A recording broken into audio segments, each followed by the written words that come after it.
A truly disturbing new report from the Justice Policy Institute exposes just how depraved some privately owned prisons have become. They're apparently using campaign contributions, lobbying, and political relationships to actually increase prison populations.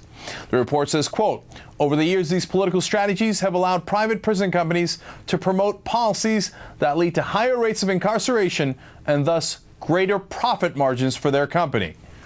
You better believe that's true. Since the year 2000, the number of people held in private federal facilities has increased about 120%. Now, you got to remember, at that same time period, the total number of people in prison increased only 16%. So it's a much bigger margin for those private prisons. Gee, I wonder how that happened. And it's all leading to big-time profits. In 2010, the two largest private prison companies, the Corrections Corporation of America, which sounds pretty scary, and the GEO Group, brought in over $2.9 billion in combined revenue. That's why they want more and more prisoners. And of course, the more money these corporations make, the more powerful they get. Since 2000, the three largest private prison companies have contributed over $6 million to local state politicians. And get this, so far this year, two of them have spent over $1 million lobbying in Florida alone. Now, guess who has the second biggest private prison population in the country?